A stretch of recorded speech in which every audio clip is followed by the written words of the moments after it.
السلام عليكم ورحمة الله. أعوذ بالله من الشيطان الرجيم. بسم الله الرحمن الرحيم.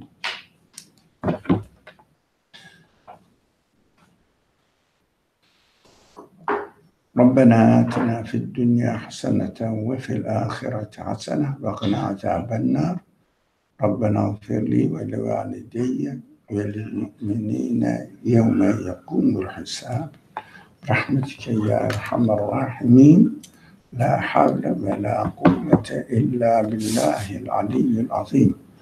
وصل اللهم على محمد وعلى آله وأصحابه وأتباعه وسلم والحمد لله رب العالمين. آمين. All right, so we're reading from the reasonings, and the topic that we've been studying is messengership, and in particular messengership of the man that has been historically, I guess, called Muhammad, and in particular to that subject we're looking at, or I guess we were looking at, three different questions or observations that I guess are source of doubts as far as questioning the divinity or the purpose of Sharia, or perhaps the divine guidance in what we know as Sharia. Which was brought by or transferred by the person who claimed to be the messenger of God. Yes. To us. So we've studied the first, second, and third observation, and now we're going to be reading from a reminder on page 19 for some, and then we'll get to page 20. Okay. A reminder. Knowing something beforehand in no way requires that we base our present actions on that knowledge. Knowing something beforehand in no way requires that we base our present actions on that knowledge, neglecting what is happening in the present. No, this sentence, what do you understand from this sentence? It is okay to understand it, but can you just... Sure. The way I understand this is that just because I am aware of something, or just because I know something, does not mean that my present situation must be lived or must be approached with what I know. Previously. Or beforehand. Beforehand, yeah. Yes. So I have to take notes of? Now what I have the document or data. So when you say notice of now, for me, that's not, I have to, like, that I know what is happening now, but I have to make an attempt to know what is happening now. No. Yeah, so there is no way for me to ever be in a position where I know what is happening. Yeah. I can only constantly make an attempt to know what is happening. For example, knowing how the people understood the creation in 16th century does not necessarily make me that I have to act as if I am living in the 16th century. But I have to take notice of the conditions of the 21st century that I'm living in. Mm-hmm. Okay. So what basis? It's a very important principle. Why do you think the author mentions this at the beginning as a first premises, fundamental premises? Now we will read the message from the Creator through the Muhammad. Yeah, we are trying to establish whether he is a prophet or not. That's why I cannot say Prophet Muhammad. We don't know. Let's study. We are studying whether he is or not. He's a messenger or not. So through Muhammad, he said, we read something, the message he brought, which is which by nature it says, I am from the all-knowledgeable one. It means no time and space restriction. And also, the text, this message addresses to human beings according to their present day capacity, whatever the data they have. It means when it was revealed, the text takes notes of the capacity of the people when it started until whatever it covers, or how long it will be prevalent in the minds of the people, or ready for the attention of the people. So when we read the text and get a knowledge, information, which is mentioned in the text, according to the conditions of the previous centuries, available data in the previous centuries, I cannot really try to understand this text in 21st century, more than 1400 years ago, text, ignoring the present conditions of my time, or ignoring it. I cannot ignore it. I have to take notice of my present conditions, what is available for me now. Although I'm reading a text which started revealing itself 1400 years ago, but learning something from this text, I cannot live by this content that I learned from the text in the 21st century. So what is left? There are two options. Either ignore this text, which belongs to 7th century generation, 7th century life conditions. Or if the text says, I am a production of a man, then I have to really ignore it or learn for my curiosity what the 7th century people thought about something. No, but this is just not practical. It's an information, knowledge. But if the text says, no, I am not a production of a man, of a human being, I am the speech, the production of an all-knowing one. So what I expect here now, I have to take notice of the text, what it says, but I have to read it according to my life conditions, because by definition, if it is written by an all-knowing one, it must know my conditions as well. So what does it mean now? Rather than reading it as a human text, if someone says, this is written by Muhammad, it's nothing to do with God's revealed, although he claimed that it's not true. Why? Come on, impossible. Prejudice. But the text says, no, I'm not the production of Muhammad. No one can see a Quran, which is author is written, the author as Muhammad. Quran is Quran, no author, which means there is no author within the created world. So that is what it claims. But I have to read this text according to the data and information I have available for me now, not then. So one option is to deny it, reject it. It's impossible. For what?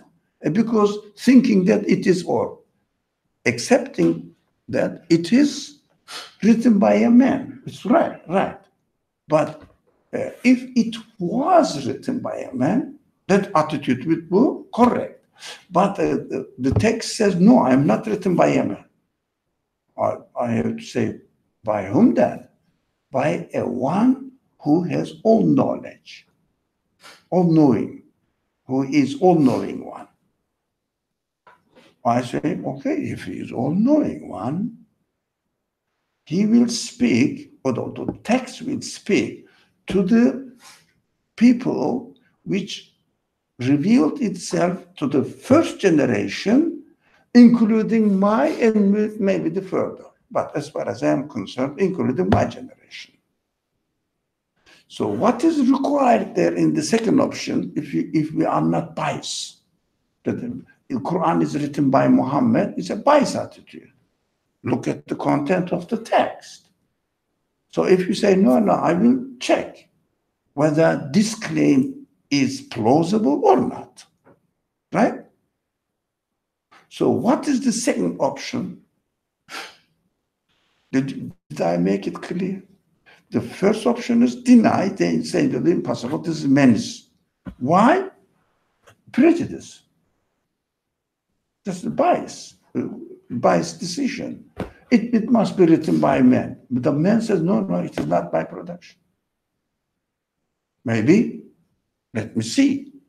So I am open-minded and looking at the text now and reading it as a text revealed or written or Presented. Sorry? Presented by an all-knowing one. What I have to do now? Question the legitimacy in that.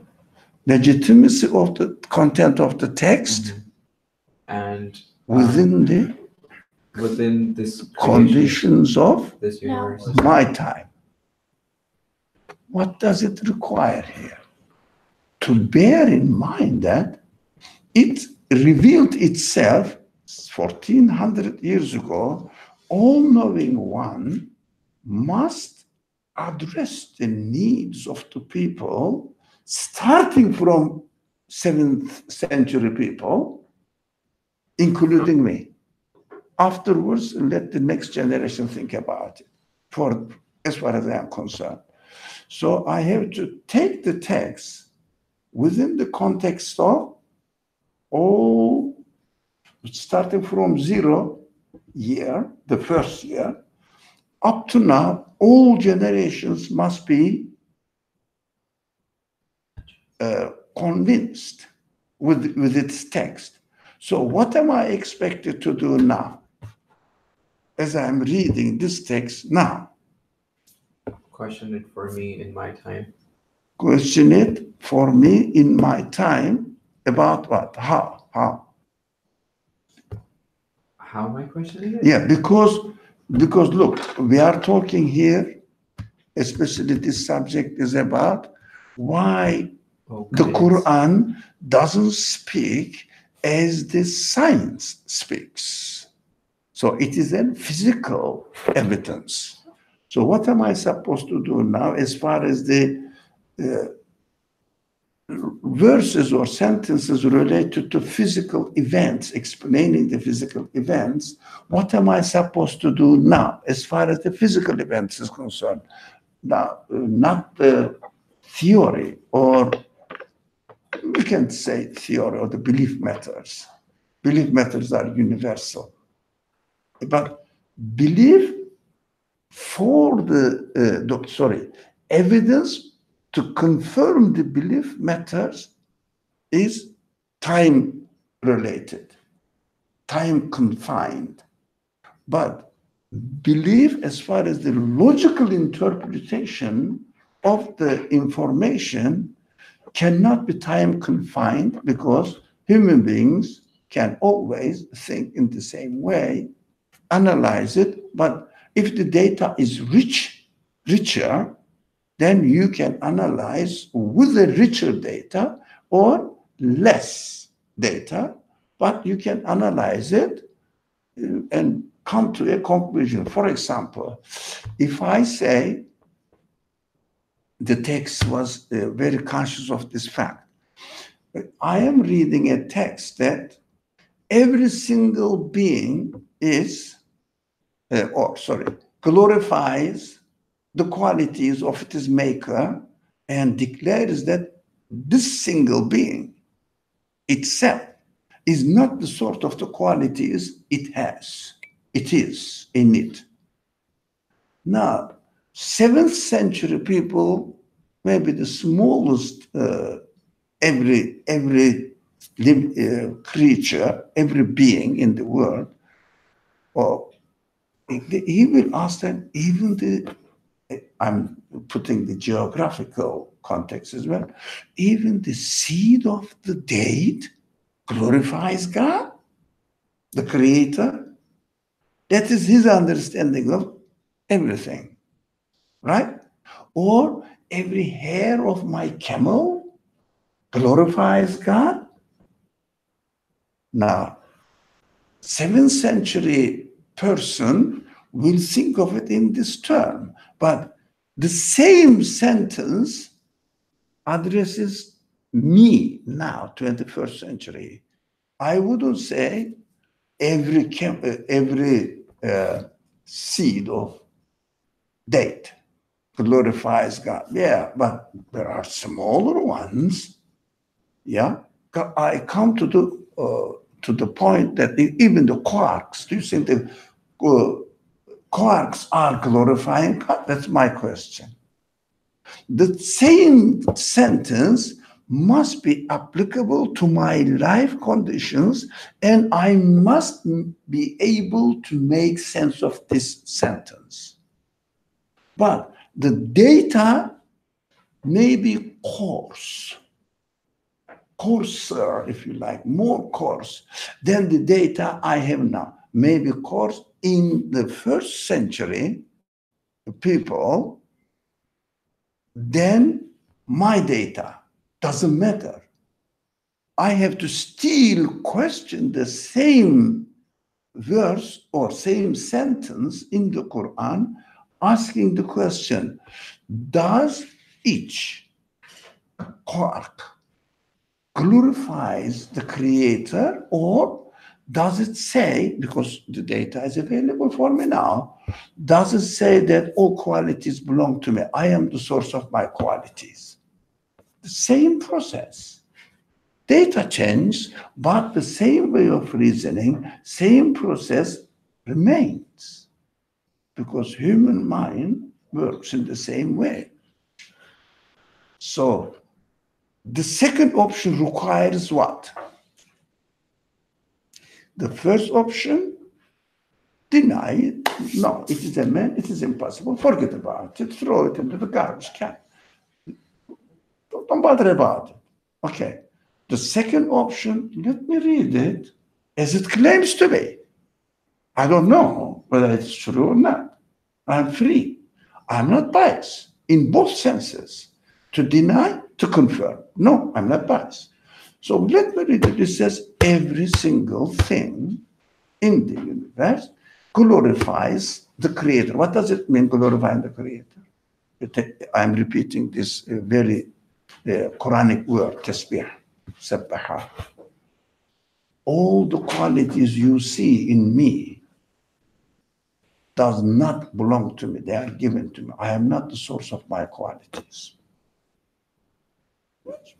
Doesn't matter. It can be a date seed, or it can be a quark. I can ask the same question. Are you qualifying or glorifying, exalting your Creator, or are you standing there with your qualities as an independent source of existence of the qualities? It means it is me who gained these qualities. I can ask the equal questions. Do you understand that this very clear approach?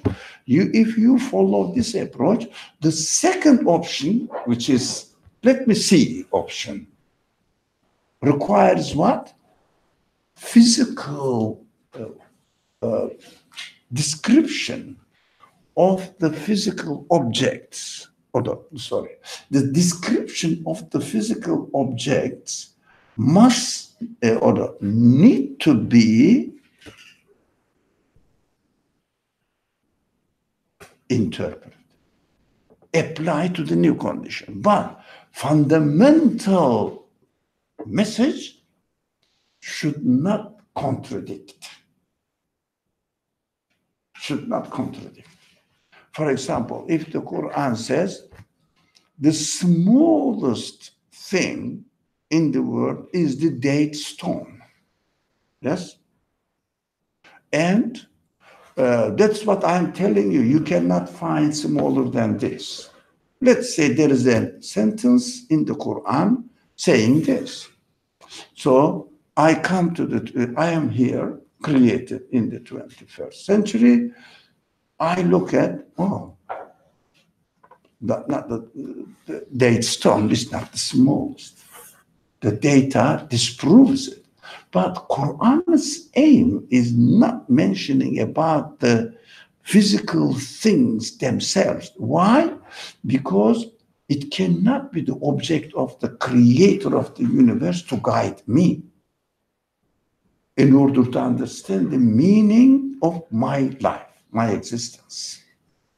So mentioning even the size of the objects, date also is not really physically definable.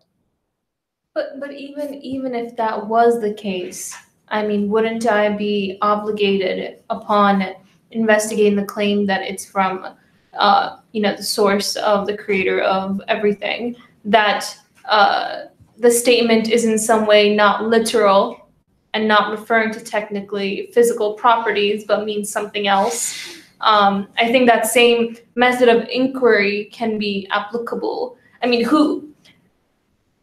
deciding that a statement is referring to physical properties in itself is an interpretation as well. So physical properties. Right.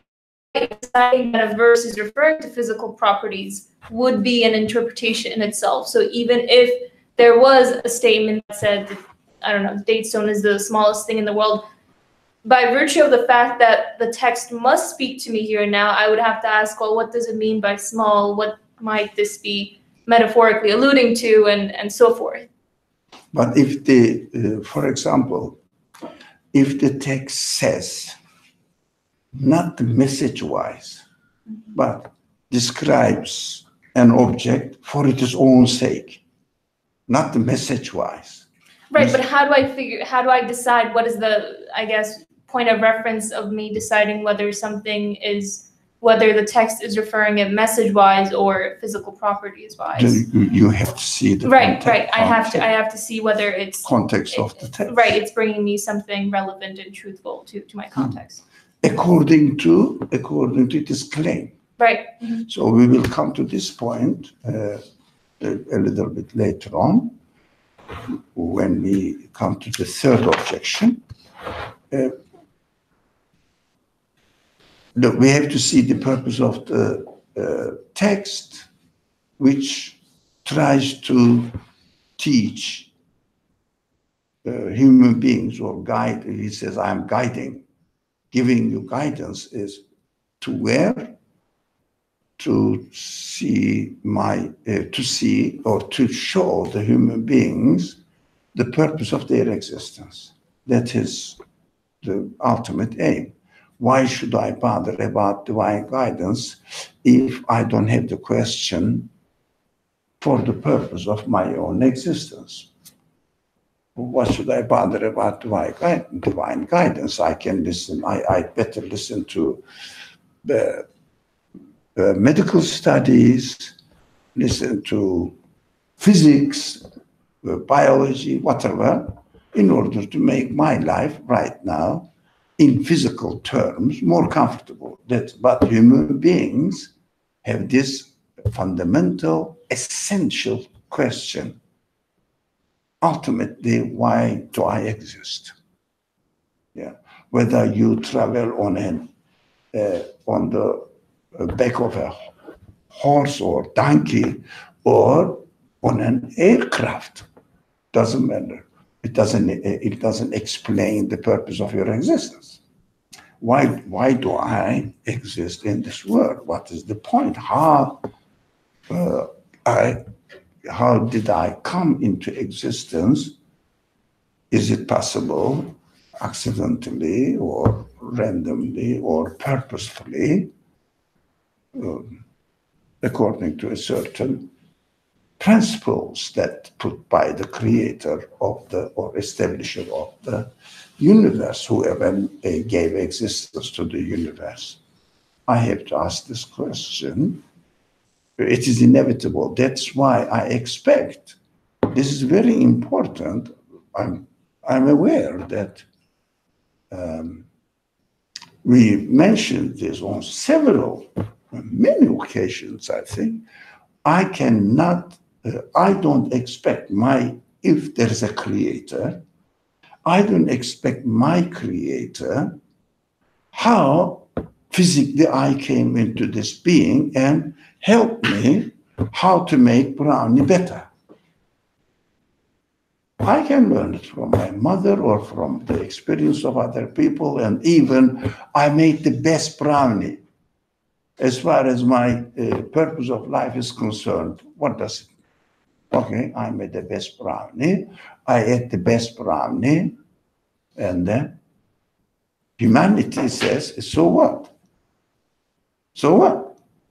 So I don't expect from my creator to guide me how to do the physical things in this world, but I expect if I have a creator, if he wants to tell me why he has created me, how he has created me, so that I will be guided, that, oh, now this is the way I am made. So I have a conscious creator, conscious, aware creator. So I belong to him, and accordingly, I have to give meaning to my existence.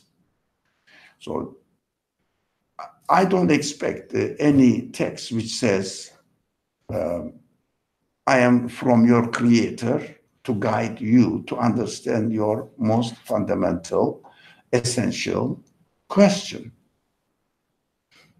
concern. So I have to interpret definitely what is the purpose. As far as the purposes of the speech is concerned, what is the purpose of mentioning this particular subject? For example, the Quran mentions during an important event took place during the life of the Prophet himself, or Muhammad himself, and the people around him. So I can only read this information in order to get guidance for my own purpose here. So I need to transfer it to my life conditions. Right? I need to transfer it to my life conditions. For example, Quran mentions about hypocrites. The people who are polytheists, not polytheists, no, I don't think pagans are theists at all, but are single thoughts of polytheists. So they are pagans. So they don't think about the creation, the creator, that this is the creator, this is the creator. No, just take the existence for granted and live it this way. So speaking to these people, starting from these people, for example, let's say you have to listen to the Prophet. The Prophet, not Muhammad.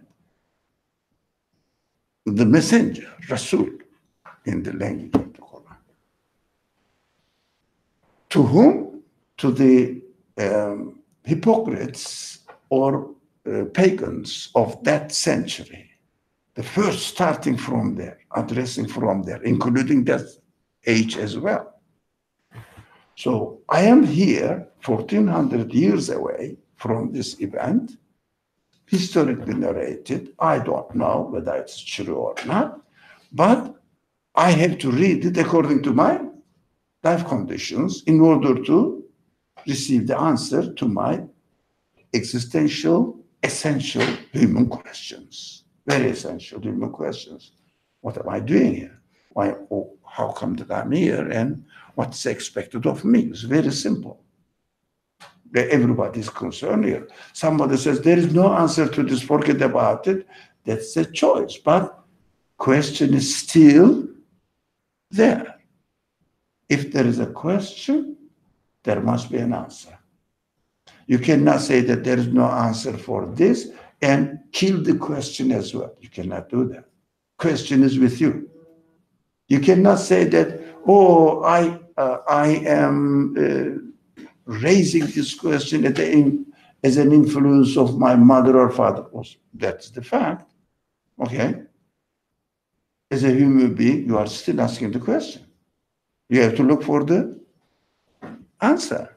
Even your mother indoctrinated you with it, but question is within your capacity. You are still asking it. So you have to get the answer. Yeah, it is not, how do you say, if your mother teaches you something which is not within you, can you accept it? If a teacher teaches you something which you yourself cannot confirm it, can you accept it? So indoctrination is a stupid idea, really innovated by stupid philosophers. It resonates me. It means I have the same thing as my mother had it. I have the same thing, same quality, asking the question, and it resonates me. But if it doesn't resonate me, and just as an invitation, why do you ask this question? I don't know, my mother told me, and it is not my question, this is my mother's question. This person is not looking for an answer. He would say, it is not me, I don't feel it. My mother felt it. That is what she said. That is her problem, not my problem. But even your mother indoctrinates you that you have to ask, where did you come from? What is the purpose for your life? What are you expected here to do here in this world? If it resonates you, oh yeah, really, that's correct. You know, what am I doing here? Then it is you now. This mother's action is different. That's why they say in the childhood, you had this image, they call it id. And under the subconsciously settled in your mind, but it is with me. Even unconsciously settled in my subconscious, it means subconscious has this quality to keep it. Do you understand? So it is real for me now. It resonates. I agree. I have the same question as my mother had it. But if I don't resonate it, if it doesn't resonate to my reality, you know, I have attended a class, for example, and the professor told us that something, but that's what the professor told. Do you agree with it? Do you confirm it? I don't know. It's not my concern. I don't know. I have nothing to do with it at all in my life. Yeah. You reject it. You don't identify yourself with the same question. So people, they say, to me, I try not to use the insulting language, but simple-minded people in a kind way. They say, human beings created God. The notion of God, of course, they mean. Yeah? Themselves. How come? If it is not within me, how can I develop a concept of God if it is not with me? These are very fundamental arguments of the atheists. So if my great somebody started off the idea of God, it comes to me, I say, I don't have looking for the creator, the source of existence of this universe, pointless. Why? Why should I bother about it? It doesn't resonate me at all. But the people who claim this ideology don't say that it doesn't resonate me. They only say that it is just inherited from your forefathers and you keep repeating it, but there is no answer to it. Look. So it is just an imaginary thing. They call it God image. God, imagining a God, superpower. Yes, I am able to imagine a superpower that I can attribute my existence to. That is within me. So my father told me this. I said, oh yeah, really? That's correct. Who do I belong to? That's my question. Yeah, my father told me this as well. And you must be right.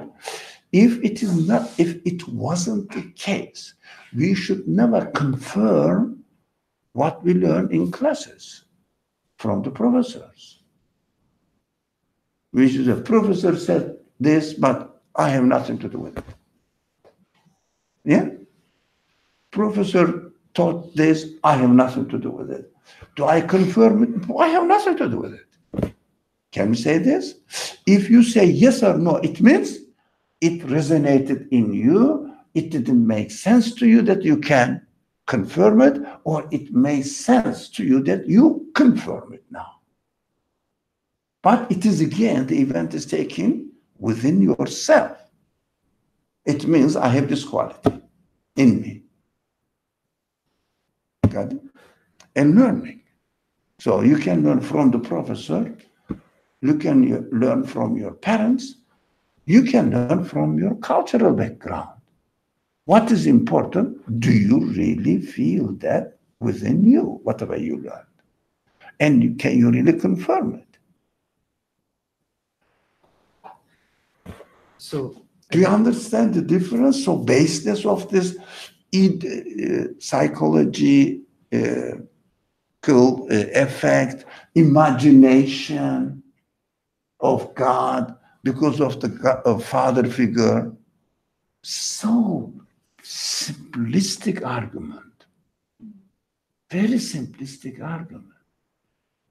Even if I admire father, that is just quality in me. I admire the powerful figure. It means it is within me as a human being that I admire the powerful figure. It's within me. Now, when I was a child, I couldn't really make sense of it at that age, which is how we are. But when I grew up, I said, yeah, really, I need a powerful figure to attribute myself to.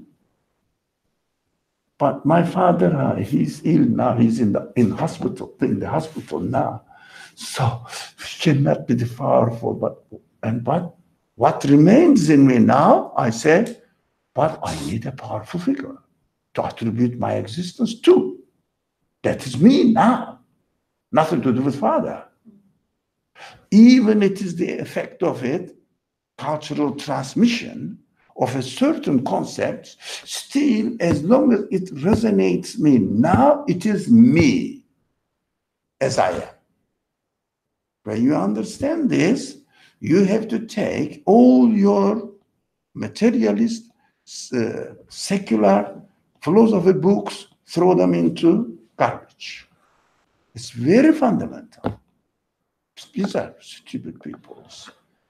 Just excuses not to admit their reality. So they have their own bias attitude. They want to confirm their own bias attitude by rejecting their own reality.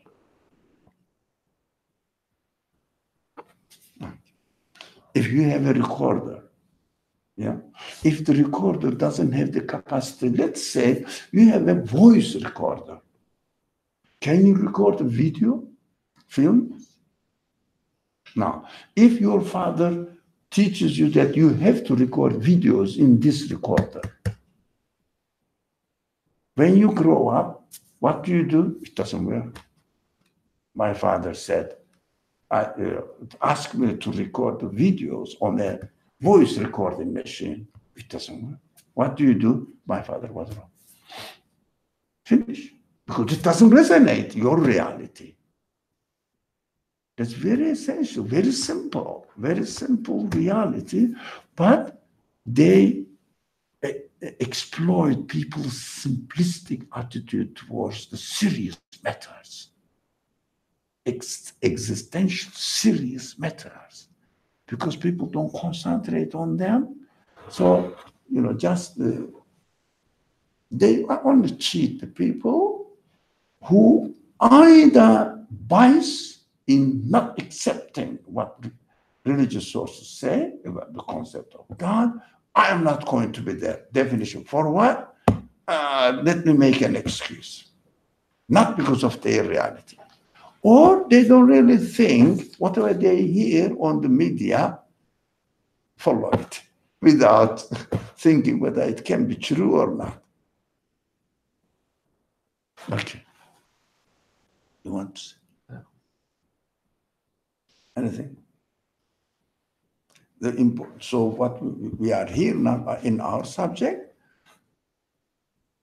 if the text, which claims to be the divine, coming from a divine source, tells about an event, when I come to my lifetime, present time conditions, I don't have to go to Uhud war. Quran mentions about Uhud war and trench war. So these are very important. Or attitudes of the hypocrites towards Muhammad's teaching.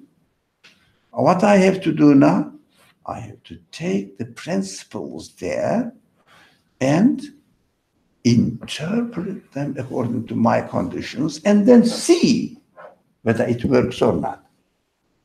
But I don't have to go there. That is why interpretation of the message from this perspective is not only legitimate, but also necessary. But it should resonate. It should make sense to me now. Do you understand? Is it clear? It should make sense to me now within my life conditions. That is very important, actually. Okay? Can I ask you something? So the Quran is from divine source. It says, I don't know. We are trying to understand whether it's true or not. So the other scriptures are also from divine source, they say. Right? They say, okay. So some people, say that Quran completes other religions. Religion, huh? Yeah. If it's complete, how can other scriptures are they incomplete if it's divine? Yeah. What does it No, it is, the message is given to the people according to the lifetime conditions of those people. And it doesn't say that this is an eternal guidance. Now, none of them said this is the eternal guidance. But it is a guidance for humanity until a next guidance will come. But what is unique with the Quran, it says, I am an eternal guidance, no more. That's why it is completing, apart from the textual preservation, original preservation of the original text is another matter.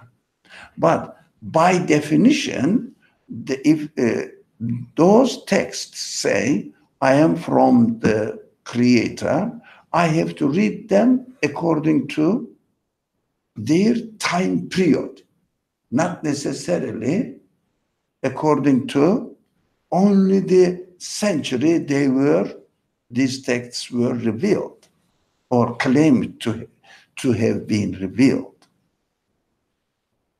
For example, I can read Torah as it says, I am divine guidance, until the next claim comes by Jesus.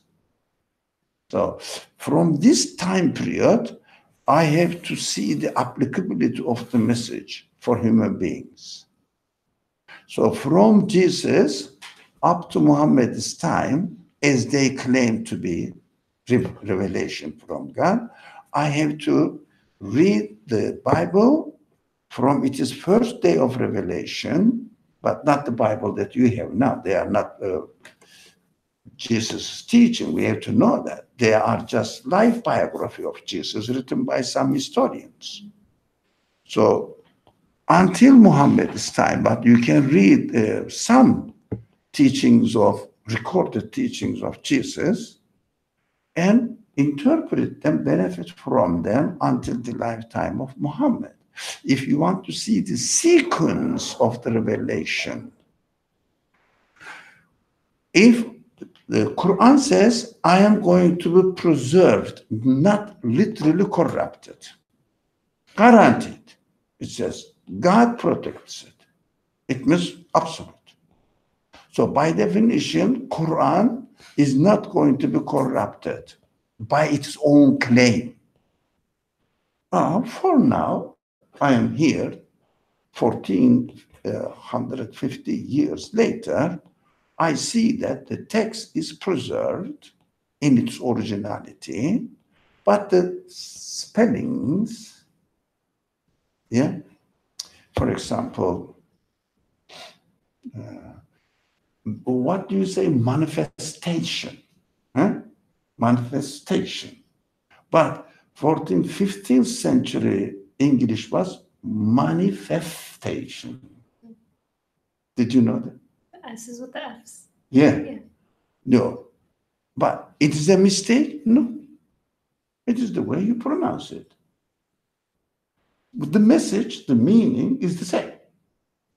That's why Quran's hareke, this, how is it called in English? Not notations. No, sorry? Vowels? Vowels? No. A, E, U, reading, all the possibility of different reading ways according to the written conditions of Arabic language this time. You can read this way or another way, but you cannot really change the message, fundamental message. But text is there. So it won't be corrupted first. That's what Quran claims. And it will be valid in its message until I don't know, as far as I'm concerned, until now. As far as I'm concerned. Next year, I don't care. I won't be here. It is not my problem.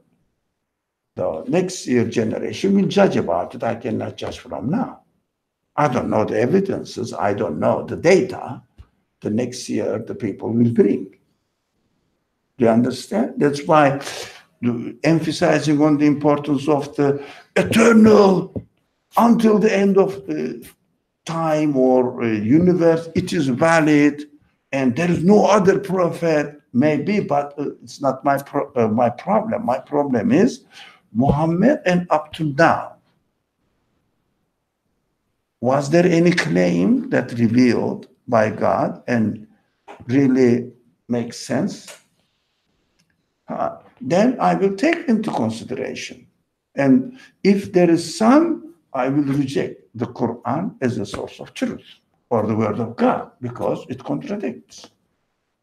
But so far, no serious. Some political figures made modifications. They are called some sects there. And according to the colonialist pressure and complexes, they made some changes saying that it is revealed to me that these verses should not be sentences, should not be in the Quran. That is an arbitrary personal claim under certain political conditions. Ahmadi, all this kind of things, Baha'i. Yeah, but they cannot reject the fundamental teachings of the Quran, although they claimed that they revealed something. Of course, whatever I think, I can say it is revealed to me. But not necessarily as a prophet, but as an inspiration. Don't you get an inspiration? In the morning, said, rather than going there, I should go there. Okay, I went, you go there, it is bad or said, I thought in this way, not rather than the other way. So this is called technically inspiration, not revelation. To make the distinction, everybody receives inspiration.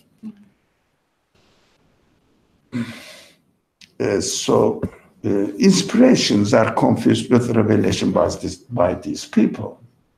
But inspiration may be correct, maybe not, because depending on the external effect or external factors. Yeah, it's so not definitely correct. Depending on what you want, accordingly, you are reminded of something. You think of this way. This is within human capacity, but we have to be aware that I cannot say that this is a divine guidance for eternity, for billions of people and hundreds of years, maybe. This is another subject. So the text says, I am Ekmel. Yeah, Ekmel means making perfect now. Completion. Yeah, a completion. That's what the Quran says. But how can I prove it? Here I am, here in this world, which is, look at the texts, compare them, which is more complete as far as your questions concerning your existence is concerned. Yeah, your existence, which is more complete for you. Comparing with other scriptures. If you want, yeah. Otherwise, you can study the Quran and say, I am satisfied with it.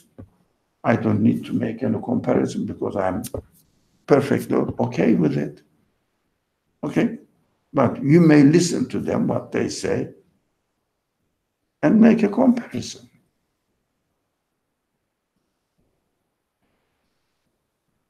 So, we cannot really ignore, we cannot really neglect what is happening in the present. It was an important sentence, it is an important sentence, says, I cannot really neglect my conditions, so I have to bring the text into my life conditions and try to see the applicability of it. If I can find no way that it makes sense to me, reject it. The claim is false as far as you are concerned. If you cannot really prove something, can you believe in it? If you cannot make sense of something, can you believe in it? This becomes an information. Some people say this, but it doesn't make sense to me. That is very human. So you have to look at the Quran from your own perspective and see the Quranic teaching, whether acceptable or not within the conditions of your life. But that requires what? Transforming the examples to your life conditions. Yeah, you cannot read the text. That's why historical reading contradicts the claim of the text. text say, I am eternal. Historical reading says, you are bound by the seventh century life conditions. It contradicts the claim of the Quran. It's very simple. But people keep saying that, but it helps us to understand if we know what happened during the Prophet's time. None of my business. But I can say that this text addresses the 7th century people, including 21st century people. Right? Now, I have to concentrate on what? Not 7th century life conditions. Because I don't know, even I knew my conditions are changed. I have to bring it on to the 7th century, 21st century. That's why historical reading of the Quran is baseless, nonsense, waste of time. But we don't understand what the Quran said if we don't put it in its own context within the 7th century lifestyle. But you are not living in the 7th century lifestyle. Why do you bother? Why do you bother? But if you say that I am wondering, but one condition is important. I am wondering, this text claims that it is from an all-knowing one. The speaker in the text must know the 7th century, including my 21st century, all the centuries in between. Whether if someone wonders, although it is not really necessary, whether this text answers the concerns of the 7th century people, that's what I wonder. Although it's not related to my life reality, yes, this person must read the text within the conditions of the 7th century and see whether the text is answering the requirements or needs of the 7th century people. Do you understand? Right? It's an history study. Nothing to do with the guidance that the text claims that I'm going to guide you to live a meaningful, satisfied, happy, perfect life. But the profession, some people are interested in archaeology, right? They go and want to see what happened 2,000 years ago in this geography, which kind of civilization. Go and study. Are you going to imitate them? No, why bother? Which kind of, I don't know, pottery they made? I'm not interested. It doesn't relate to my essential questions. But somebody says, okay, this archaeology, it's a political, by the way, archaeology is a political science, not political, politically moderated or motivated science in order to divide the people. Egyptians are different from Persians, Iraqis are, or this Mesopotamian culture was different, Anatolian culture was different. So divide them, give them a historical pride. That is a Western problem with a political colonialist policy to divide the people. And also its extension is still now nation state. In this stage, the nation state also again dividing policy. Human beings according to their races, according to their cultural conditions, differences.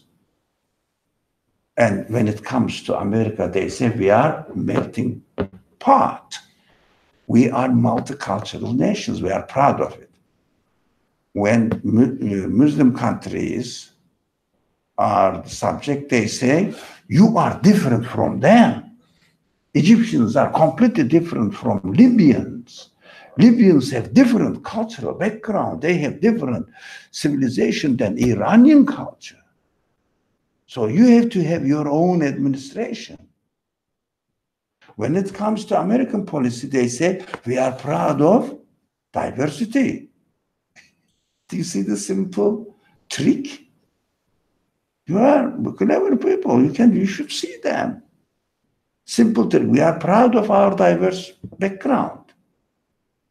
When it comes to Muslim countries, you have to have your Kurds must have, Turks might have, Iranians, Pakistanis. Of course, Pakistani culture is completely different from, let's say, Afghani culture. They have to have their own administration. Divide and conquer. Now, when it comes here, there are more than 10 million, maybe more, Mexicans living here. So why don't they give an independent state to Mexicans in America? Because they have different culture. No, we are melting points. It's a very simple childish mentality, cheating people. Anyway, I don't want to name the person and disclose its identity. Somebody said her brother was a little bit not as clever as she is. Now, in monetary system, the coins, some coins are bigger in size, but smaller in value. Yeah. She said she used to go and tell, while they are children, tell her brother, saying that, look, I will give you big one, you can give me the small one, but higher in value. And the boy was a little bit not as clever. He used to really think that, this is bigger is a better. And she says, I was cheating my brother in this way. Something like childish trick, like this. Childish trick. When you say, look, we are here living on this earth, on this part of the earth, and we have different cultural background. Why don't you divide us and let us have our own administrative institution, body? They say, we are proud of our diversity, which is good. I really completely agree with having diverse community, not divided. So everybody will have his own way, so let them respect each other. But when it comes to Muslim world, they are making them as small as possible. Then every city, for example, in the Gulf countries, every city has its own king. Amen. It is the, how do you say, pinnacle of stupidity. Ego. Yeah. Okay. Do you understand this kind of simple mentality? How they make the trick and use people's? Of course, they are there. For example, let's say Egyptian Arabic language is completely different from Saudi Arabic language because they have different cultures. Go and investigate their history. You find that Egyptians have great historical civilizations. They are coming from the best civilization. This is Egyptologists tell. When somebody goes and studies Pars Iranian, they say Pars is the best, but the same people. And when it comes to Anatolian culture, although it has nothing to do with Turks, it is Roman culture. They say Turkish background, history in Anatolia, but Anatolia just 700 years ago they moved to, well, 1,000 years ago they moved to Anatolia, but all these other civilizations there were Roman civilizations. Hitler, Sumer, etc. But they said this is Anatolian culture. They made a trick. Turkish historical background is really great. They do the same thing to Indians. You understand? We have to be aware. We have to think about it, actually. We shouldn't just swallow it. Okay, let's continue. I'm going to reread the line. Okay? Knowing something beforehand in no way requires that we base our present actions on that knowledge, neglecting what is happening in the present. Now, is the sentence clear? It's very important principle. Yes. Very important principle. Why the Quran needs to be interpreted without distorting the fundamental message. The physical examples or evidence must be transferred to the conditions of your own lifetime. Definitely. Okay. For the sake of the guidance of future people, those who live in the present cannot be neglected.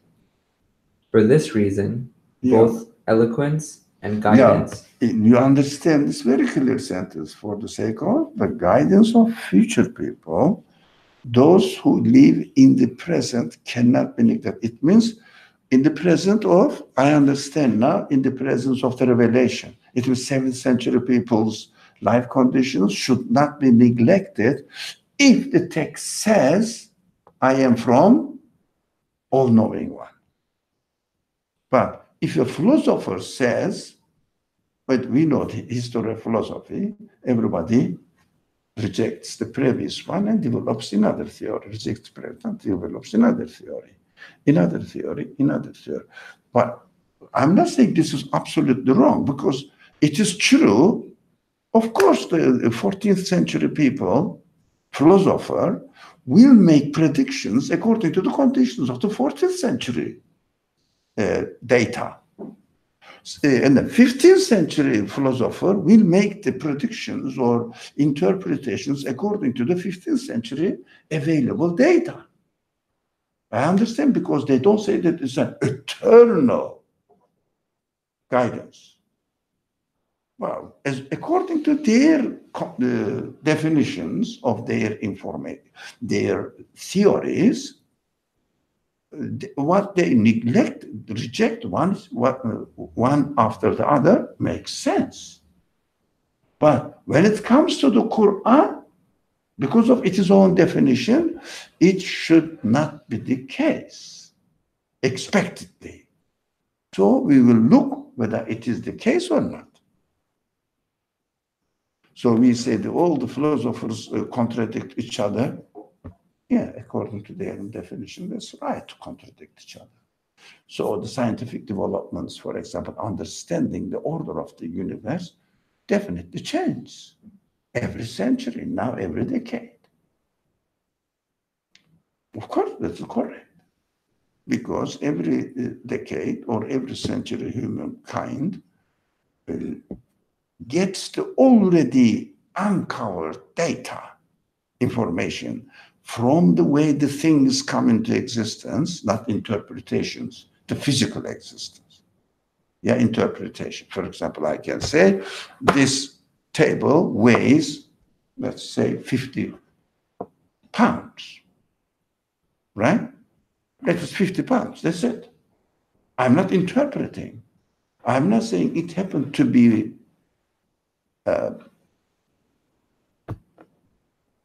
randomly 50 pounds, but if I say that it happened to be 50 pounds by itself,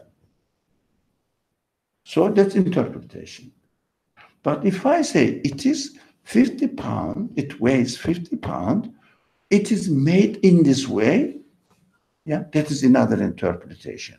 You have to make sense whether it made itself into 50 pounds or it is made 50 pounds by another agent, conscious agent.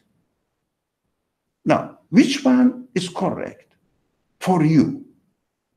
But 50 pounds is common. But by itself, randomly, by a conscious being chosen, given this quality to the table by an external agent. Which one makes sense to you? Accordingly, you will take your position. Right? Simple. Although very essential. You know, they say For example, a stupid philosopher was arguing, I could be using this. Really, they are very stupid. It's not well reasoned. No, the reasoning is stupid. Otherwise, what they do, find out the reality of the table that it weighs 50 pounds is correct. But says it is randomly happened to be like this, it is stupid. One of them said, look, the argument between materialist interpretation of the physical world and non-materialist. It means there must be a divine origin in the existence or to give existence to the universe.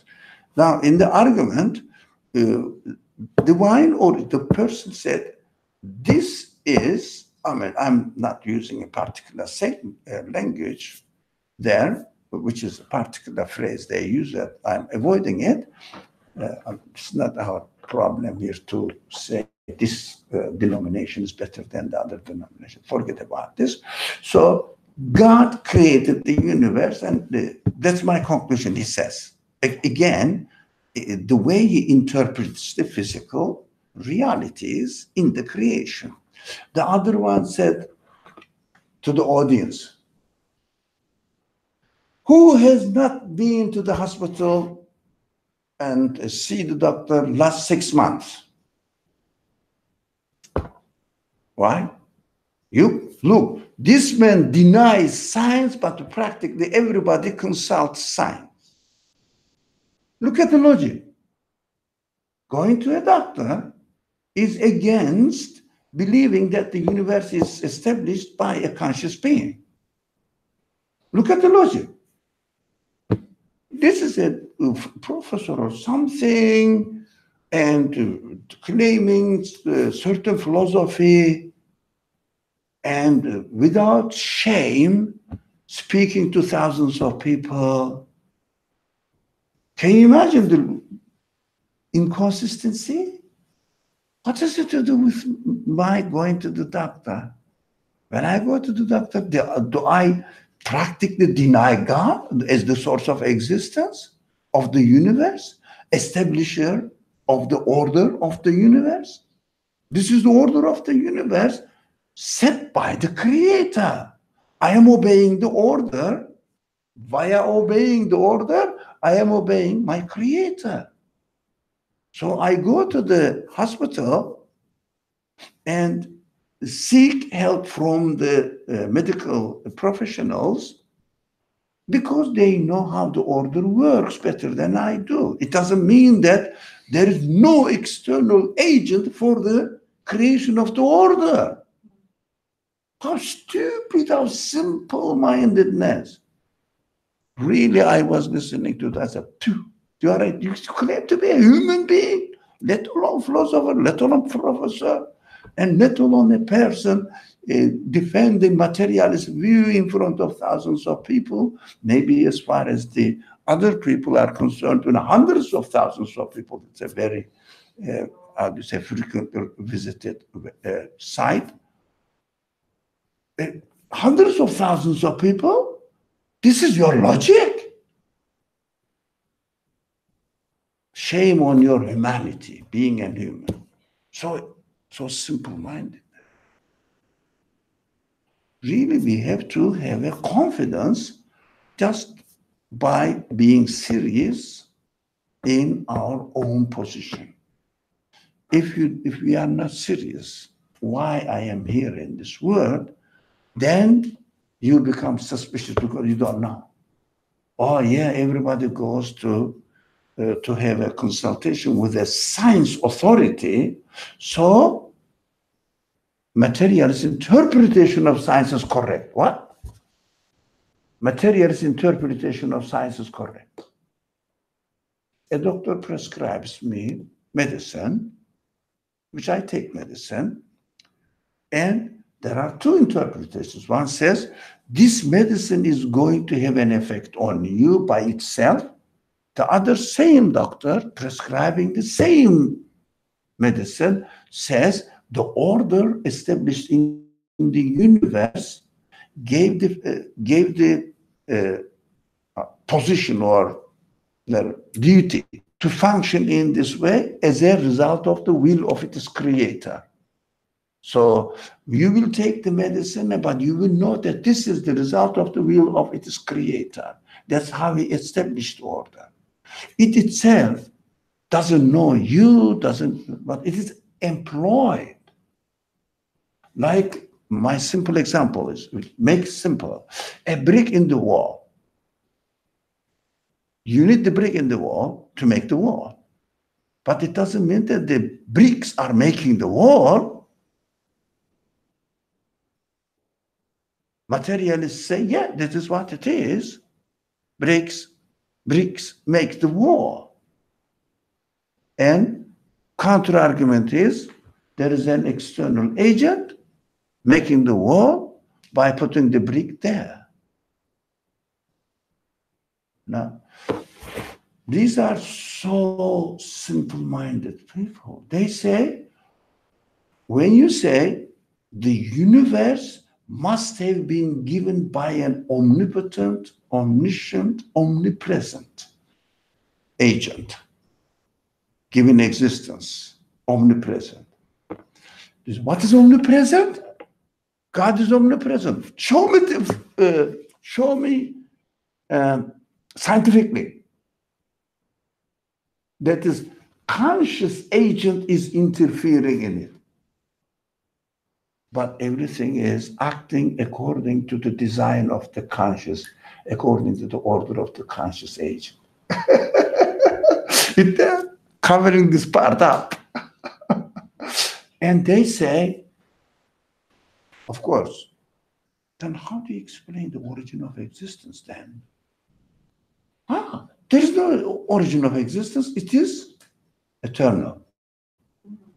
Just a minute ago, you said, how can you imagine an eternally existing present God? Demonstrate it to me scientifically, okay? You demonstrate to me scientifically that the universe is eternal. That's what you claim. You cannot scientifically prove or demonstrate that the universe is eternal, because you cannot really find eternity within the universe. If it was something eternal, it must be self-subsistent one, and it must be absolute, not subject to change. That is logical. So when it comes to belief matter, what we have to say, how you interpret the event, which way of interpretation makes sense to you. It means belief is the interpretation, the result of the interpretation of the existence of the universe, which makes sense to me. That's why we call it belief is one's logical conclusion. Logically consistent. Why? We are both looking at the table. As an atheist, I weighed this and said, table is 50 pounds. It weighs 50 pounds. Okay, as an atheist. And another person came and said, table is made 50 pounds in weight. Now, scientifically, 50 pounds is what the reality out there. But it itself, 50 pounds by itself, one logical interpretation, not illogical interpretation. It's an interpretation, but you have to see can it make itself? Or it is made by an external agent with the weight of 50 pounds, in the weight of 50 pounds, whatever, 50 pound weight. You have to say 50 pound, being 50 pounds, being off the table, to weigh 50 pounds is physical reality as it is made. But both sides are interpreting the physical reality. Now, we have to make the distinction between interpretations. Which one makes sense to me? What the stupid materialist scientists say, table weighs 50 pounds. And the other one says, but it is made 50 pounds by an external agent. Are you denying physical facts? Look at the clay, how it is twisted now. Are you denying physical facts? I said 50 pounds as well. Why do you put me in a position that I'm denying the physical facts? Physical facts, it needs interpretation.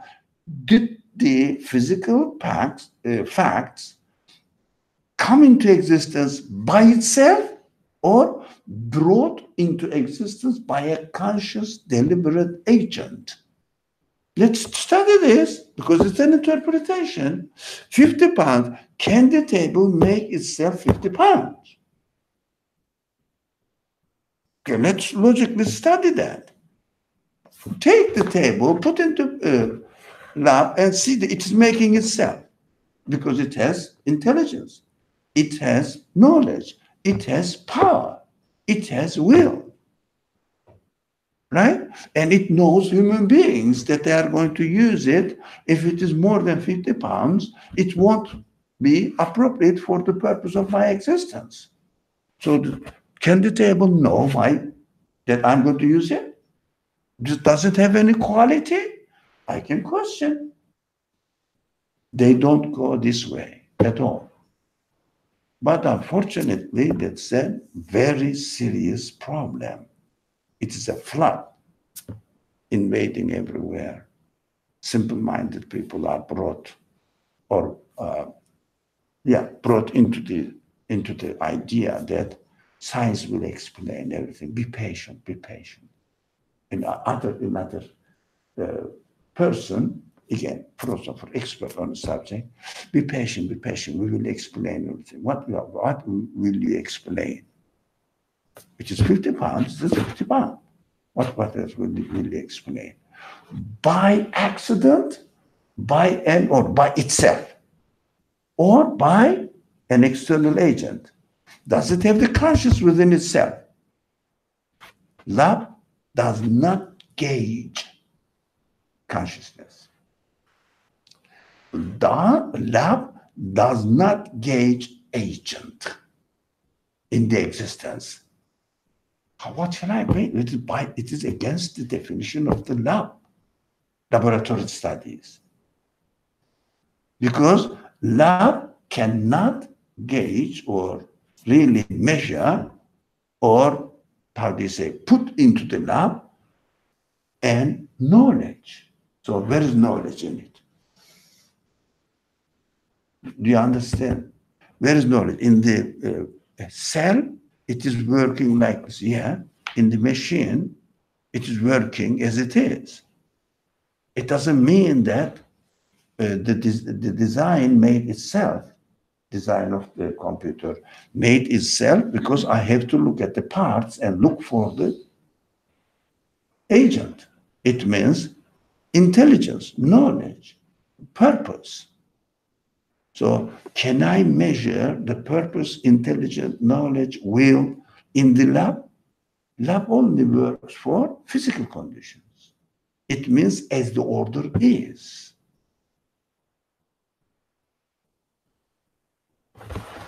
It is so simple that unbelievably simple, if you like. Why people buy it? Because they are following the current fashion. They don't think. Less and less people are thinking what the purpose of their existence is as we are coming to this age. Unfortunately. Okay. I was just going to add that another way to look at future people is not just like a different generation, but rather my sense of future. So the questions, just because I have questions or concerns of tomorrow doesn't mean that my questions or concerns of today will be neglected. I guess that's also how I'm reading this statement. I think, well, yeah, but what I understand from, for the sake of the guidance of future people, it means when the Quran was revealed first, from day onwards. Okay. That's what I understand. So, for example, the speaker in the Quran says, the time will come, people will understand that the quarks are working in this way. So I have to speak to people according to the conditions of the 21st century, neglect the 7th century people. This is not appropriate for the definition of the Quran. So we don't expect the text to say this. So what we will do, we will follow the method the Quran or the speech of the Creator follows, but this method must encompass all centuries that it claims that I'm addressing to. So as far as I understand from the text, that the text claims that it is addressing to my life conditions as well. So I have to read it within my own life conditions. Next generation people must read the Quran according to their own life conditions, but don't expect the Quran to speak to me now as by material evidence or documents, data available for me, neglecting the 7th, 8th, 10th, 9th, 10th centuries people. So it contradicts the definition of the text. Okay. For this reason, both eloquence and guidance require that the truths that are manifest to the people in the present and thought that serves as guidance should be mentioned with their clarity. But the truths unknown at the present and that will be brought to light in the future should either be ignored or, if we think we should mention them, mentioned in broad terms and elusively. Now, unknown at the present means the present, the word present here referred to which century? 7th century. Right? Not this century. The present time of the first century, it was revealed to human beings. So that present time, 7th century onwards, I think, did you get it? I did get it, but I think the same can be applied to now. Like, But the truth known at the present and that will be brought to light unknown to in the the present. future should either be ignored or, if we think, the sentence goes on. It means present 7th century and in the future, including my time. Mhm. Okay, so that's what it is a little bit text seems to be when it says present means 21st century. No. In this context, present means 7th century. What is the importance of this? That we cannot really read the text historically, but text is expected to make sense to 7th century people onwards, including my century people. And in order to be able to comprehend this matter, we should understand that the text must be open for interpretation.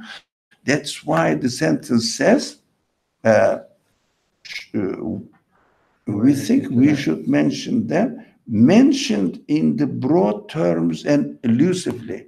We will see the examples of it, how the Quran speaks in a broad terms and elusively, not specifically. Only valid for this condition. Only.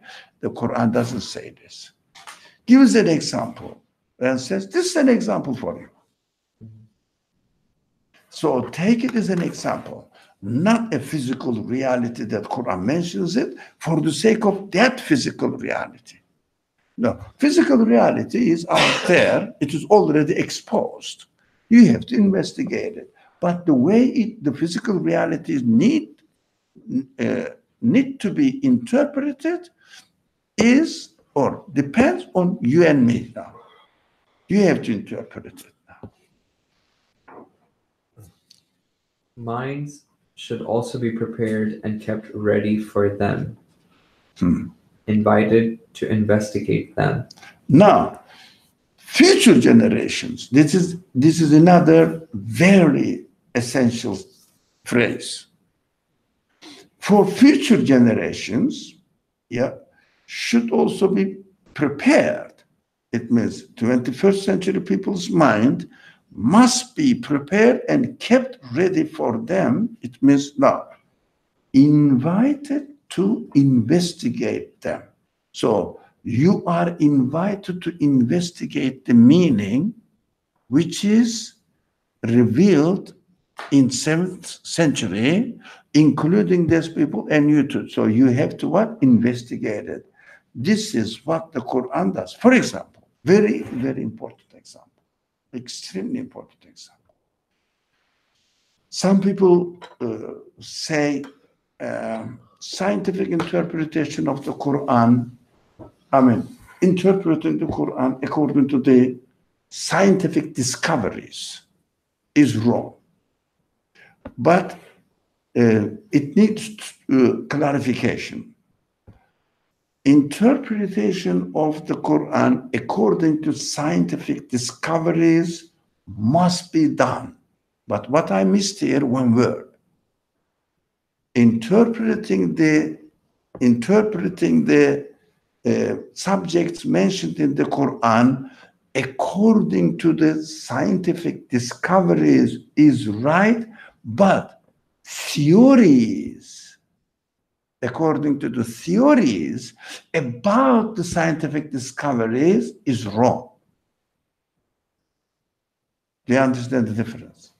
It's a very fine point. Where are you saying the theories are wrong?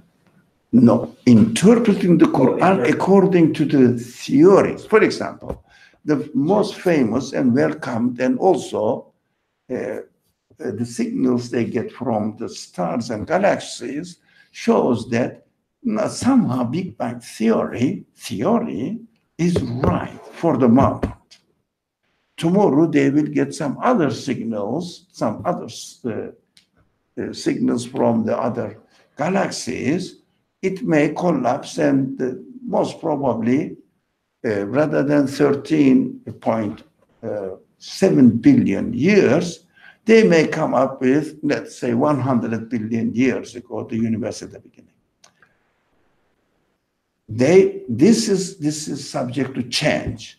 But what is not changing here, the universe, not subject to change, is universe is continuously changing and expanding, right?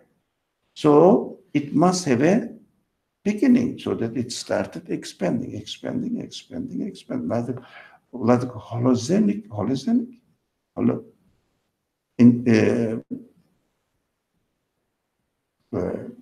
circles. Heliocentric?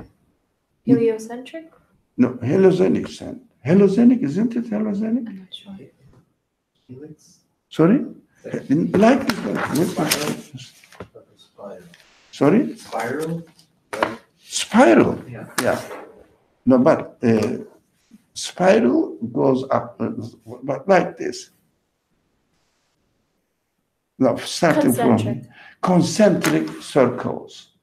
Expanding. It means if the universe is here, what does it mean? 1 billion years ago, it was here. And go back. It is a beginning. Must have a beginning. That's what Big Bang gets. Very simple. Not very simple to find out, but it's a theory. Yeah. But what is not theory? The theory says 13.4 billion years. Right. So 13.7 billion years, I think. It varies. Now, according to calculations. But this may change. I don't care whether it's 13 billion years ago or 30 billion years ago. I don't care. But it is a beginning because it's changing. Now, so definitely we understand that the universe is a beginning. So it is a valid question.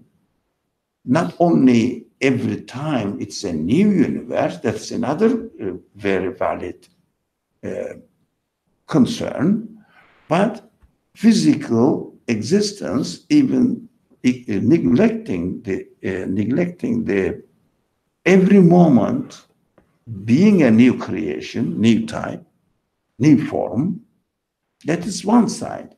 But physically also, universe is a beginning. So I can say I shouldn't use, while I'm interpreting the Quran 13 billion years ago, universe is started to exist or is brought into existence 13 billion years ago. No, but I will say universe has a beginning. And every moment extended, every moment is a new type of creation because it has new form. So you're saying the physical facts that sciences bring out cannot, or Neglected? no, I guess that cannot be necessarily confirmed by the message in the Quran, but rather the theories can or cannot be proven.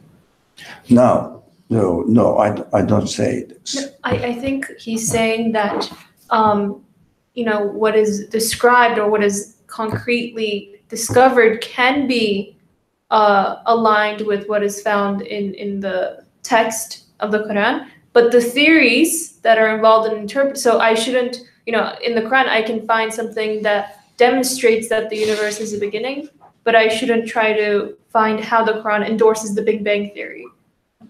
Right, but I guess there's, like, even to the Big Bang Theory itself, it's one side of it is saying it has a beginning. The other side of it is saying it was 13 some billion years ago.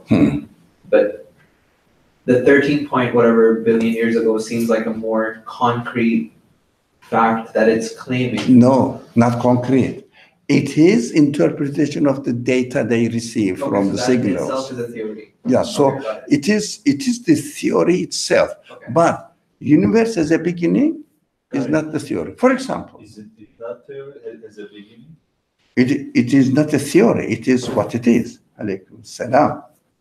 Now it must have a beginning. Everything subject to change must have a beginning. That's logical. Whatever it is. For example, if this table is changing, it must have a beginning. You don't have to go to the universe 13 billion years ago. Right? If something is getting old, slowly or fast, it must have a beginning. You can reverse the progress and it is getting old. Yeah, I am getting old. I must have a beginning in my physical existence here. But if I say, logically speaking, I'm not talking about a physical thing with physically existing thing. Logically speaking, if I am not subject to change at all, do you say that I must have a beginning? Huh? No. But I'm self-subsisting. Right? For example, if I am absolute, infinite, can you assign me a beginning? No. Yeah? If somebody, this is our claim in this class always, shows me one particle, one quark, which is not subject to change, then I don't believe in God. Why should I? There is the divine or absolute authority in the universe because it sustains its own existence. It is not subject to change. It is not subject to follow the order of the universe. Why should I believe in God? Then, as Nursi, the author of this book, claims and says, either you have to accept that the universe is being given existence by an absolute being, or you have to say every part of the universe is an absolute being. In between doesn't make sense.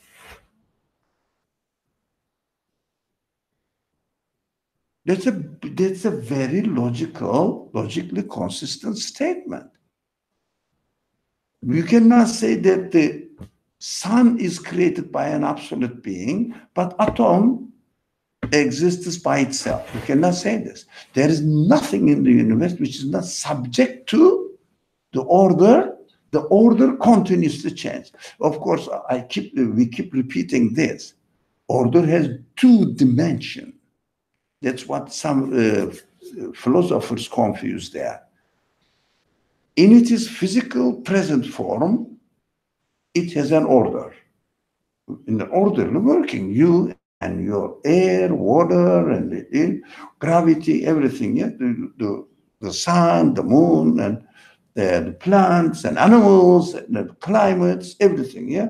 The shape of the earth, the location of the earth between sun and the earth, the orbit of the earth, orbit of the moon, etc. All they are interrelated. Right? Yeah, there is an order. And also, they are interrelated by they change continuously. They change continuously. None of the objects in the universe has a constant existence by itself, stable existence by itself. None of them. This change also is taken within order. And the matter itself cannot be the source of existence of the or the future order, which is taking it always into the future. Right? Change. Taking into the future. For example, the change is going to happen according to an order, which means the agent of the change must know the future. The agent of the change must know the future, but because it will make the change according to an order again. Not arbitrary. If it was arbitrary, no, you don't need. But in an order again. This is why evolutionists, or today's not only evolution in biology, in physics, in chemistry, evolutionist interpretation doesn't take into account that the change is taking place in order. They think the change, the agent of the change is the matter itself. Show me the matter knows the future, no evidence. Do you understand me at all? I just wanted to say something. It feels strange to say the agent must know the future, because that seems like the agent is still operating within time. Would it be more correct to say the agent must be outside of those? Now, first you have to start from here. Now, you have to start from your observation. I see that the things exist presently in order, and they are subject to change with no exception. And the change is taking place within an order. It means the change is realized by an agent, not because it cannot be realized by the elements of this universe, because they are subject to change. They themselves are subject to change. So they cannot do that. And conclusion. So the one who established the order in 2 dimensions must not be a part of the universe. Right, must not be subject to those dimensions. Of course, otherwise it is subject, it is not self-subsistent, and it also needs another agent to put it into the order. So that's why the stupid philosophers say, if the stupid philosophers, I would like to use even stronger word because so simple-mindedness. They say, if we say that the universe is created by God, who is the creator of God? Idiot. Not only stupid, idiot. I say infinite includes all numbers in it. Okay? So comes the bright, smart logic. So what infinite comes out of it then? Do you see what I mean? All numbers comes out of infinite. What infinite is coming? What is infinite coming out of, or out of what is infinite coming? All numbers are coming from infinite by definition. In this world, within the conditions of this world, you cannot prove the content of infinite. It's contradictory. If you could prove the content of infinite, it shouldn't be, it cannot be logically infinite. That's the human logic, how the human logic works.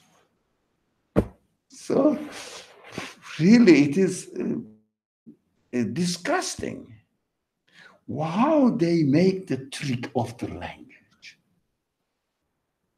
They make a trick of language.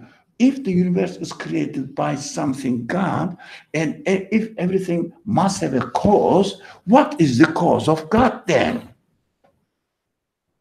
They say, oh, millions, if not billions, of people buy into this stupid logic. They say, oh yeah, really? What is the creator, or who is the creator? What is the creator of God then? Because everything you said, everything must have a cause. Yes, everything within the universe, everything is subject to change. Everything needs to be given existence. They are subject to change. So they must have a cause to act in this way. And cause also must have another cause. Who said that? The cause is not subject to conditions of this universe because it is the origin of the order of the universe. You cannot use a language which is used for the universe and transfer this language to the source of existence of the universe, which is not a part of the universe by definition. Like infinite. What is the number which gave birth to infinite? What do you say? Don't be stupid, man. Any mathematicians will say, don't be idiot. It doesn't make sense. Okay? So simple, isn't it? Why do you think people say that science will explain everything? It was interpretation of science. Yes, science is discovering what is created. Yeah? Or how they came into existence is interpretation. It's not science, it's philosophy. That's why rightly people say materialism is an what? Theological materialism. Theological materialism. Why do they use this expression, which is right? Because materialism is not facts. Materialism is a philosophy. But universe is not materialism. Universe is not materialist. Universe is meta. Not materialist or materialism. These are philosophers. Now, materialism is a philosophy. Materialist is a philosopher. It interprets how the things are coming into existence according to his own interpretation. Human beings are free. But that is your interpretation. That is not what the universe says. We have to be very comfortable. I see that no way that one can have a doubt whether it may be true, the scientific interpretation.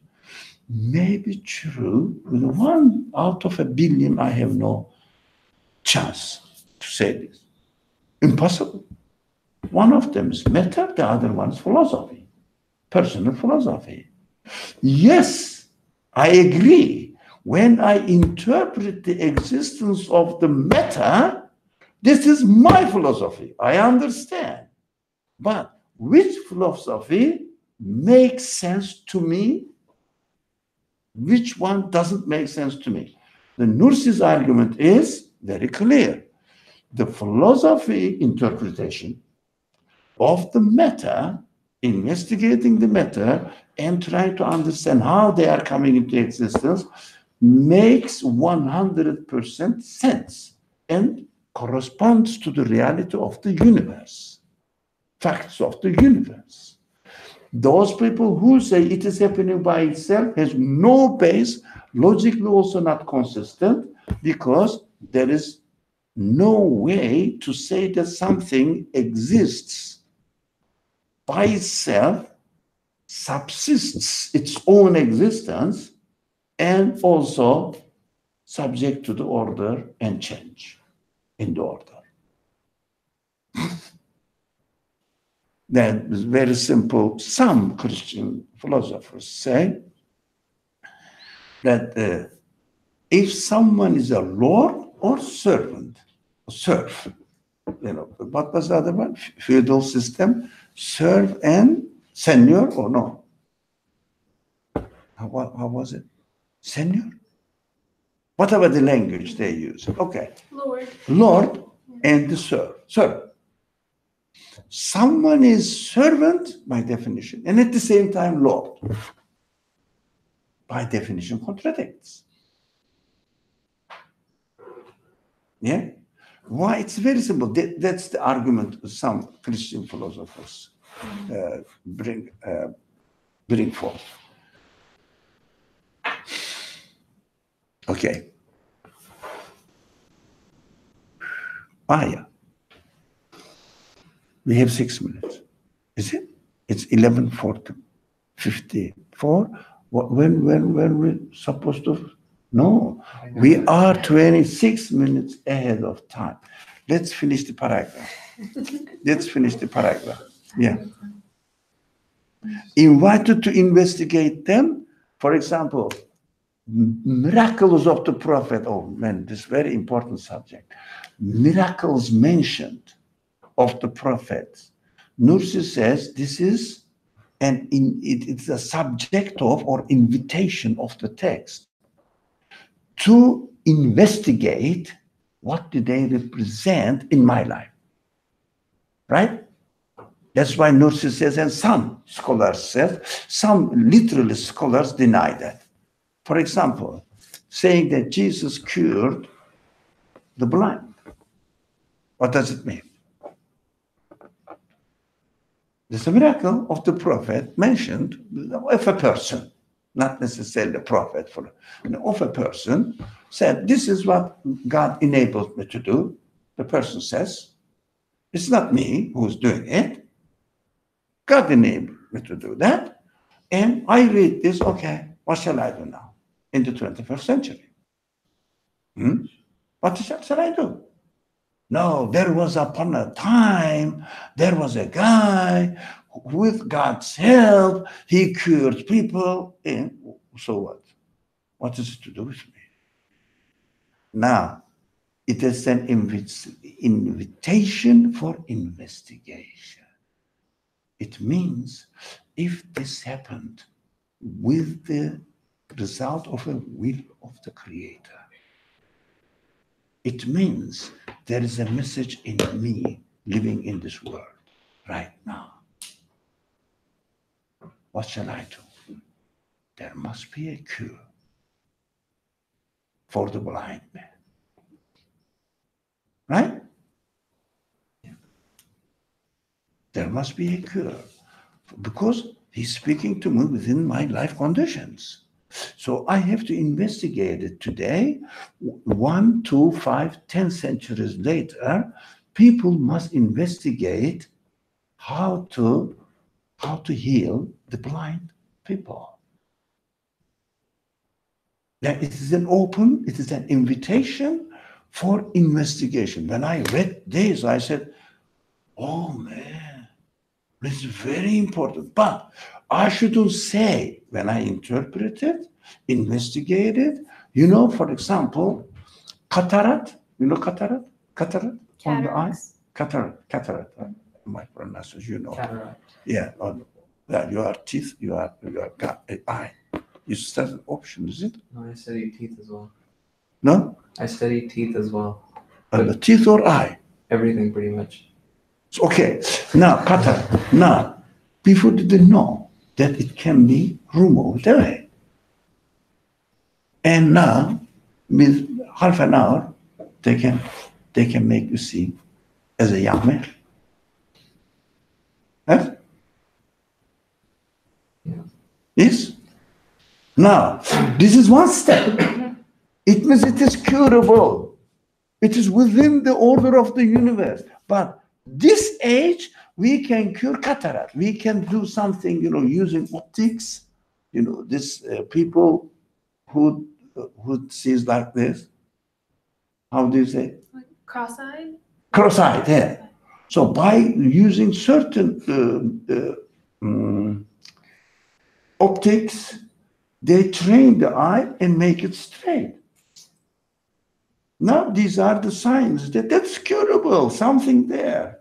So born blind people may also be cured. That is what the Quran says, but says by narrating the prophetic miracles, saying that with the will of God, it means, as far as I am concerned, it is within the will of God. Reading this text, be careful. And this will of God is concerned, this will of God concerns me in this universe.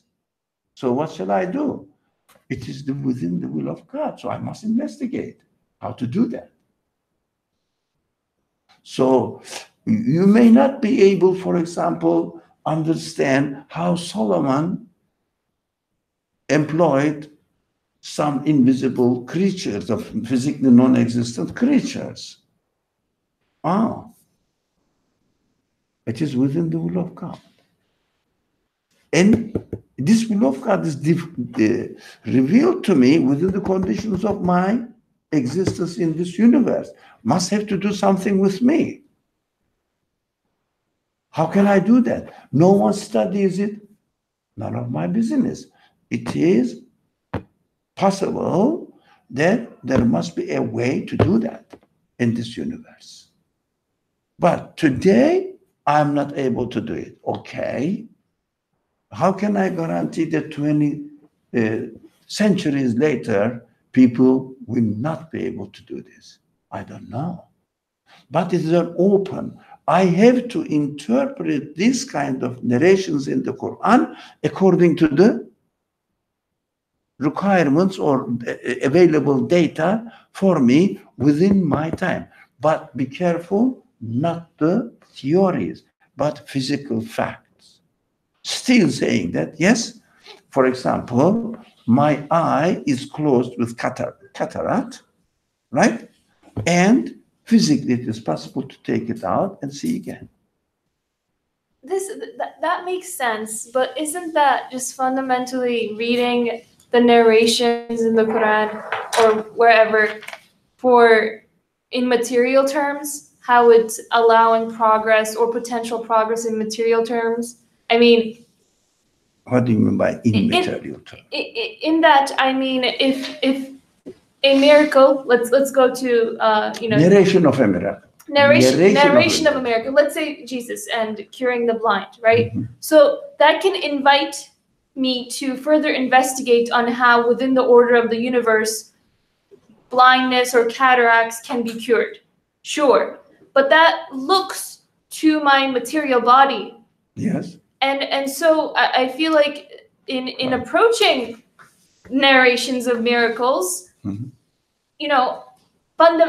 It seems like those are secondary to what is fundamentally should be about my existential blindness, okay. Maybe. When you cure the cataract, you would say this is within the will of the Creator. Now, it is Yeah. again. But that why- shouldn't be the what- primary purpose. No, not in what primary. Primary purpose is within this order, knowledge of the Creator is so many layers. The more you discover, the more secure you feel in your conclusion that knowledge of Creator is endless. That's why the Quran requires to study the universe in order to disclose the qualities of its Creator manifested in the universe. This is not only Muslims, early Christians, not early. When the positivist ideology started, materialist positivist ideology, started invading the world, this materialist interpretation, the laws of nature doesn't change, etc. Some Christians, sincere Christian believers said, what are you doing? You are denying that there is no Creator while you are studying the manifestations of God's attributes in creation. There is a book about it, written in 14th century, 15th or 16th century. God's quality, God's attributes are manifested in creation. That's what the title says. As far as I remember, I may be paraphrasing it. To me, Muslims are sleeping, not dead. If not dead, they are sleeping. Even the Christians with these ideas, that Christian idea, that they are really panicking and trying to defend God. Muslims are doing nothing. So we have to study the universe. For example, here is the universe as an exhibition hall. So if you want to appreciate the artist who exhibits its work, what do you have to do? You have to study the art more and more and more.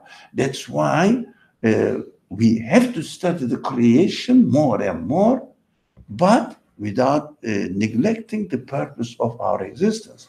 When I am studying how the eye functions and what the ways of curing it, I have to aim at the will of the Creator, how He ordered, how He is manifesting His quality of healing, which is possible manifested there.